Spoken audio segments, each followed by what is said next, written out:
Sup? Yo. DarkAce, I see you, man.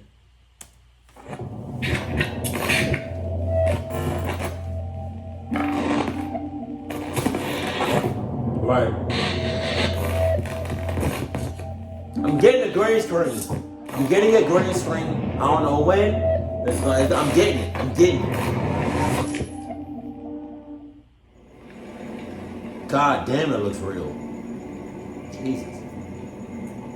My name is Daniel Roberts. I'm a 20-year-old man, and I live in a small town in Arizona with my single mother. This story happened a year ago. I worked at a post office, and it was lousy pay. But it was the only job I was able to get at the time. Hey, I just want to let you know, his eyes, goddamn gorgeous. So one night, I was on my way home from work when I realized my gas was running low. So I drove to the nearest gas station and parked my car at the pump. And as soon as I went inside the store to pay for my gas, this woman walked up to me. Oh no! She looked very young. Damn, she close! Red flag. How you gonna come up to somebody that close? Red flag. Jesus. About 18 years old. By the way she dressed, I could tell she was a goth. Her face is covered in black makeup and had long curly hair. She had on a long gothic coat, skinny jeans, and long black boots. Anyway, she was very nice at first by asking me about myself, like, what's your name? Where are you from? Where do you work at? Damn! She can, first of all, not only is she sending sus signals and red flag signs, right? But she coming on strong as hell. And she asking too many personal questions, like,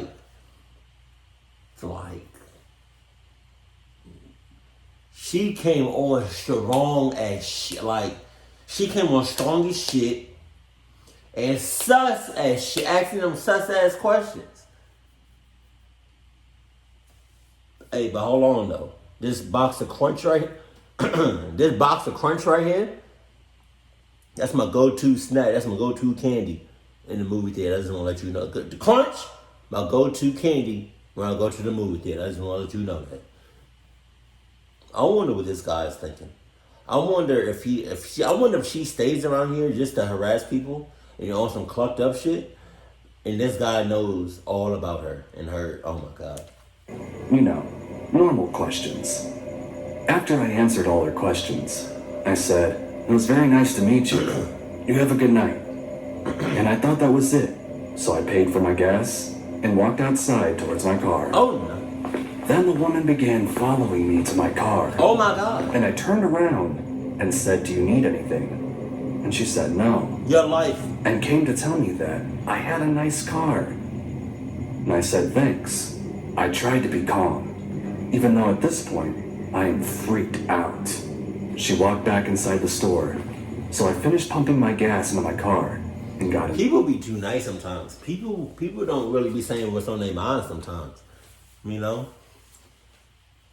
What I think what may help some people in a clucked up situation is speaking your mind. You know, what he just said was like he's freaking the hell out right now, but he's not physically acting like it, or he didn't say it. Bitch, I'm saying, you follow me to my car after you already on some such shit back in the store. I'm saying, lady, you're freaking me the hell out. Relax. Back the hell up. 6 inches. It's COVID time. What you talk about? Back up. You're freaking me out. I don't like this at all. You're a goth-looking motherfucker. Like, look, I understand. Your eyes, I see. Your eyes are gorgeous. All right, they goddamn beautiful. But that don't hide the fact that you're on some clock shit right now, and you just follow me to my car. Back up, Corvette. Hop in the mother. Like that. Side. I was about to drive off, but then I felt a little hungry and decided to grab a snack. Oh my God. Since I thought I was going to be quick, I left my car running. Oh my God. I walked inside the store. Clucky Cluck you, cluck everything about you and everything that you stand for. Cluck everything. Everything. Everything. Everything. You had a cluck girl approach you in the store, follow you to your car. You're freaking the hell out mentally. And you just leave your car running. Is it even locked? Or I bet you it's unlocked. Because you're a clucky. And while I was looking for a snack, I noticed the woman walked out of the store and she was walking towards my car. And as soon as she saw me walk outside with her, she ran to my car and got into the front passenger seat of my car and locked the doors. I yelled at her to get the hell out of my car, but she didn't say anything and gave me an evil smile that creeped me out. Then she scooted over to the driver's seat and drove off. I immediately called 911 to report to them that my car was stolen. I told the police that my car has a GPS tracker and I can track down my car. So the police took me to where my car GPS was. We found my car. It was abandoned on the side of the road. It was vandalized and had writings on the seats saying, "I will see you again, and I will kill you." Still to this day, they never found her, and I will always be traumatized for the rest of my life. You're a cluck ass. You're a clucky, so This disturbing story happened during the year of 2019. Right. However, if you would like to animate it, you shall. It took place in the time of quarantine, when almost everything was shut down. I'm originally from Cleveland, Ohio, but moved to Virginia because the countryside is more peaceful and doesn't have as many thugs. I worked as a night auditor in a hotel. I won't say the name due to safety reasons. My shifts were usually from 10 p.m. to 6 a.m. One night after my shift, I went outside while it was still slightly dark when a tall, stalking man started walking towards me, cradling something in a blanket. I had been trying to avoid as much human interaction as possible on account of the pandemic, and I am a single mother to 4 very young boys, damn. My youngest being only 6 months old. I was already having a suspension of the man anyway, because who would randomly be standing outside of a hotel with a baby at 6 o'clock in the morning? A clucky. I tried to hurry to my car before he could get to me, but he said, "Excuse me, ma'am, I need to go to your house to change my baby's diaper." Who the hell says shit like that?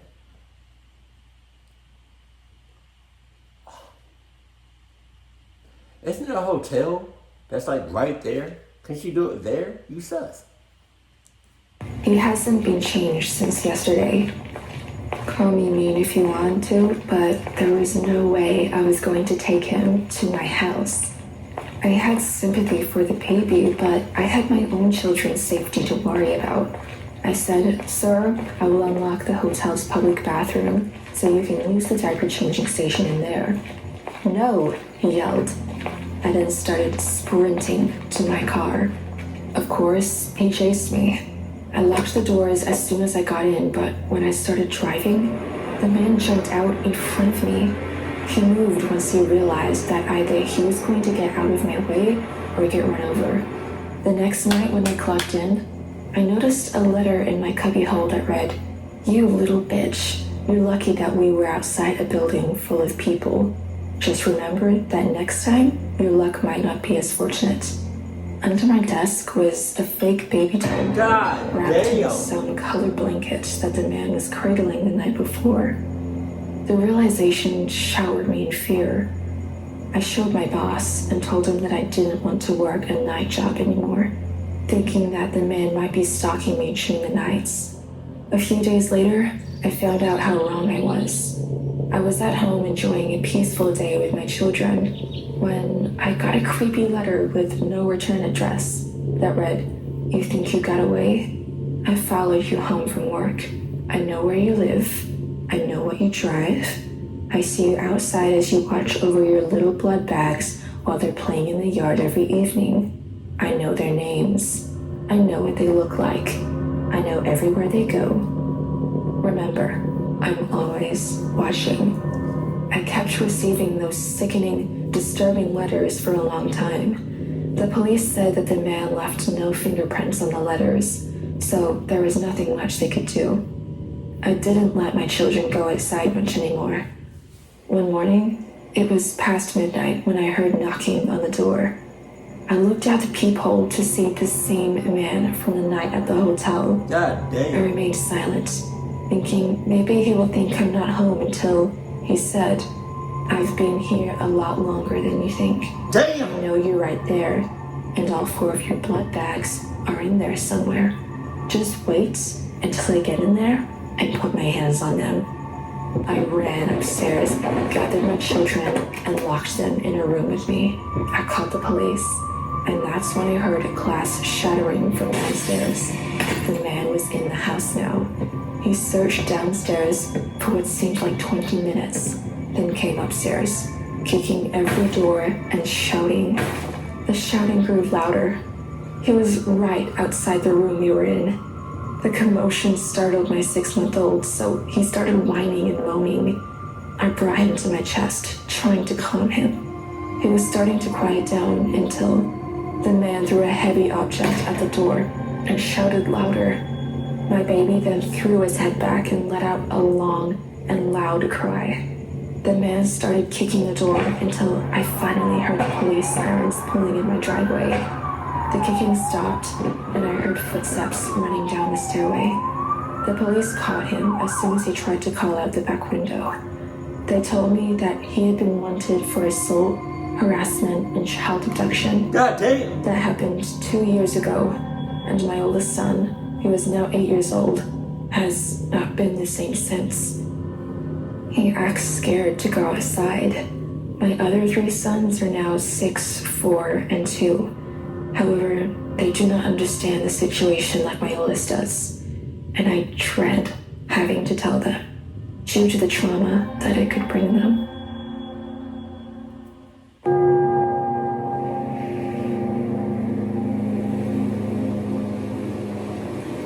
I love to drive. Hey. Hours-long drives to nowhere with no destination in mind. Just me. Hey, you ever hear somebody's voice and just be like, yes, hey, now it's a party. My music and the road ahead of me. Living in Nebraska, I'd often take back roads or lonely highways cutting through the countryside to small towns and eventually cities. And I'd usually take these drives at night since they were less traffic to worry about. I've done it since I'd had my license 4 or 5 years ago, and I never once had any sort of issue, nor have I ever run into any trouble. That was until a few nights ago. For reference, I'm a relatively small 22-year-old female, and as I stated before, I often take these drives completely and utterly alone. They're a good way to clear my head when I'm stressed, upset, or overwhelmed, or for me to get a plan together to sort personal issues out. I've also done these long and lonely drives to get away from the toxicity of my household when I used to live with my parents as a means of coping with their alcoholism. Though now that I moved out and am in a much better place mentally, I don't really have the urge to get in my car and just drive anymore.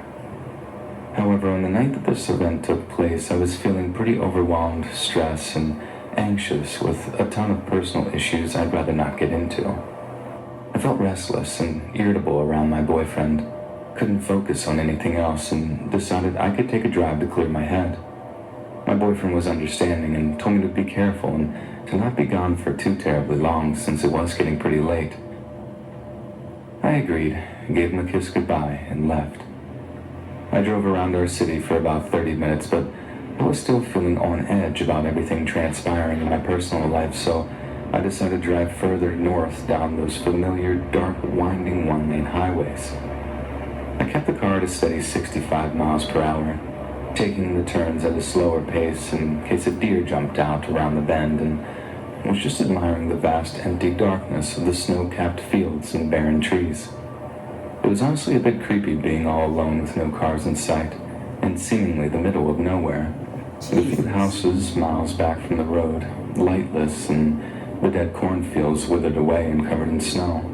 It was like something out of a horror movie, and I half expected to see a ghost pop up in my rearview mirror or see someone clamber out from the patches of trees dotting the horizon.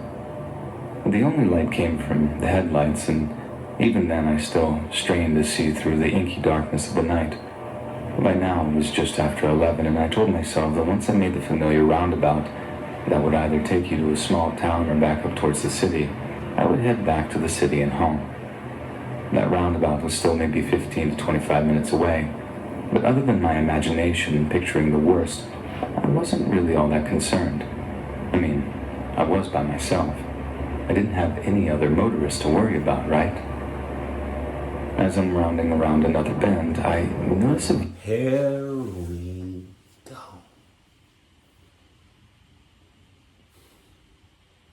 All right. All right.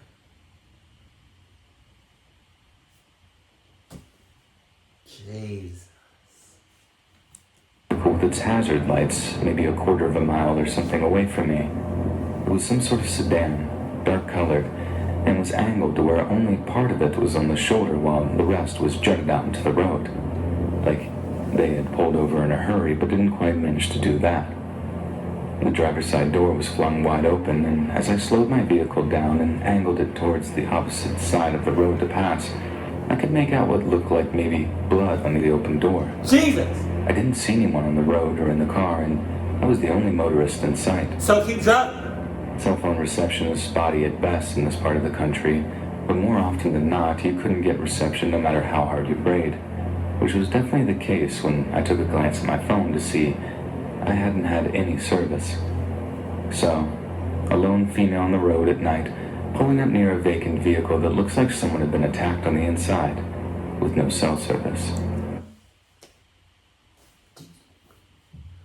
You just described a very, very, very, very clucked situation. So the obvious thing would be, in your situation, just to keep driving and act like you didn't see shit. But I got some Kirkland Costco water. I just got it in the house. We're talking about. Hey. Besides Fiji water, Costco water. No, I'm no dummy. I've watched countless episodes of Investigation Discovery. Shut the hell up. Just shut up right now. Just shut up. Shut up. Just shut up. Shut up, shut up, shut up, shut up, shut up. Shut up! Shut up! You just say you not dummy, but you not 6 miles out. You not 6 miles out! You not 6 miles out! You not 6 miles out! You not 6 miles out! 6. You're not 6 miles out. You're not. You're not. So you're a cluck ass. You're not a dummy, you're a cluck ass. In criminal minds, and read far too many true crime books to know that this had bad and danger written all over it. But there was still a small part of me that worried something terrible had happened to whoever was in that vehicle, and I thought I needed to help. These roads don't get a lot of traffic late at night, and temperatures were well below freezing. If someone were hurt or in trouble, there was no one and nothing else to help them but me. Still, I erred on the side of caution. I was still driving my car, though a bit more slowly, and as I approached the vehicle, I rolled down my window a bit, shut off the music, and called out. Hey! Shut up! Anyone there? Shut up! Are you okay? Shut up! I didn't hear a response. I worried they were passed out somewhere, but I wasn't about to get out and look for them. I told myself I'd call out one last time. If you're not getting out, I would not put it past you. I would not put it past you. Because you, right now, you doing all the cluck shit that a person would do in a horror story. It's ironic, but, you know. And if I didn't hear anything, I would leave, and the moment there was reception, I'd call it in. And if I did hear someone, well, I'd figured out my next course of action then. So again, I shout, "Hey, what happened? Are you okay?" There was silence for a beat, and Then I heard rustling in the shadows of the trees, followed by a gruff voice saying, "Yeah." I was relieved at first, and was about to say something in response, or possibly even stop my car and get out, when I noticed three things nearly simultaneously. As I inched my way past the front of the sedan, I noticed that there was no damage to the hood anywhere else in the vehicle, which I found to be strange considering the blood on the inside of the door.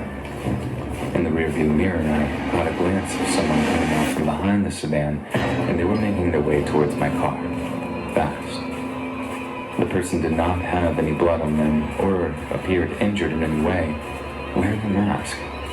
Not like a face mask from the pandemic or a ski mask or anything normal, but one of those masks you could see in the Purge movies, and they were holding something in their hand. I don't know what it was. I couldn't get a look, but from its length and shape, my guess was maybe a tire iron or a crowbar or something. I don't need to tell you, but I slammed on the gas the moment I noticed those things and drove like a maniac out of there. My heart thundering in my chest and my entire body shaking. My window... I don't feel nothing for you. I do not feel nothing for you. You should have hauled ass. You should have put hella weight on that gas pedal as soon as you saw them hazards. You should have ran past that mother clock and talking about something. Not today. Not today. Not today. Not today. Not today. Not today. Not today. Not today. Not today. Not today. Still rolled down in my haste, and the music was still shut off, so I could barely clearly hear someone, definitely a man, shouting at me, though I had no clue what they were saying. I just knew I had to get out of there immediately. I stole one last look in my rearview mirror as I drove away, mostly to see if they were getting in their sedan to follow chase or if they had stopped. The man with the weapon was still standing in the middle of the road watching me. And right before I looked away from the mirror, I saw a second man, also wearing one of those creepy masks, and no trace of blood on him. I probably broke every law for speeding that night, but I wanted to get as far away from those men as possible. As soon as I made it to the roundabout, I turned towards town, parked in the Walmart parking lot, but thankfully still had cars from who I assumed were workers closing up shop, and proceeded to have a full-on meltdown. When I could pull myself together, I called one of my friends, T, who was a police officer, to tell him what happened and what I should do. He was concerned for me, and after asking if I was okay, where I was, did they follow me, etc., he told me since it was out of city limits, he couldn't do much on his end, but he could get in contact with the local police sheriff in that jurisdiction to take my statement and check it out. I agreed, thanked him, and while I waited for police to show up, I called my boyfriend. Through my hysterical sobs and panic, I managed to tell him what happened not even 10 or so minutes ago. He was, as you can imagine, super freaked out for my safety and wanted me to either come home immediately or drive down himself to take me home. I told him the police were on their way to take my statement, so I couldn't leave and that I was okay, but I stayed on the phone with him until I saw the familiar police cruisers pulling into the lot. I gave the police my statement, and they assured me that they would go back to the spot. I told them that the sedan had been to take a look, and they would try to catch the guys who did it. Though with no cameras and no description of the men, I wasn't sure what they'd be able to do. I didn't even get the license plate number, though at the time of my panic, the thought never came to mind until the police were asking if I got it. All they had to go off of was a dark-colored sedan and two guys with masks. After I gave my statement, I went home and stayed curled up close to my boyfriend the whole night, listening to every sound the house made in fear that it would be those guys arriving any minute to finish whatever it was they started. Since the incident, I haven't heard back from the police about whether or not they had any leads, and I'm not sure if they ever will. I'm just thankful I'm still here and that I didn't stop my car or get out. I'm not sure what would have become of me if I had. I still had so many questions that have no answers. What were they doing? Why? Was that blood on the inside of the car, or just a ruse to get more attention? If it was really blood, did they hurt someone else? What would have happened to me if I had stopped my car?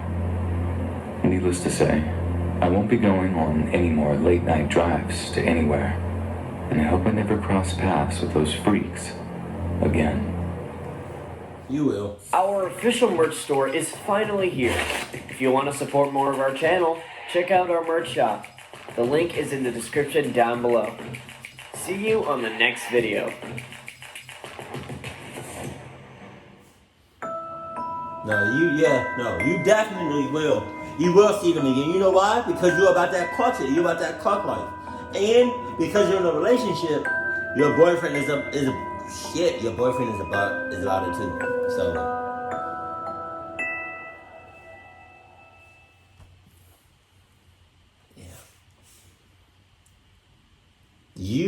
I think you did something. I'm just thank God you didn't like step out the car, but it's already bad enough that you noticed it, stopped, rolled down your window, and talked. And then the first one with the golf looking motherfucker, that was on him. He could have waited. Or I understand that when people get hungry, sometimes when people get hungry, they may not feel it right then and there. But sometimes there'll be like a sudden urge in their stomach that, they'll be like, oh shit, now I'm hungry. Like, I heard my shit start growling. I'm hungry. Let me go back in. No. Now, you haven't eaten anything for a long time. So why not just already get something while you was in the store? That's what you clocked up at. You could have waited. Jesus.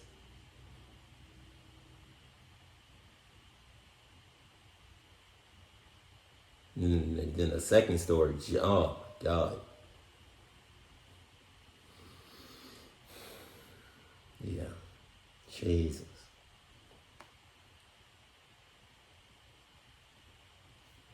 Yo, that third story got me tight because what you say, you watched and like read and stuff about like some horror stories, and then you're in the middle of a real life horror story, and you do exactly what the people in the horror stories do to get themselves clocked up. So I don't feel nothing for you though. Keep it cool, keep it classy, and I love you. Stay happy, my family.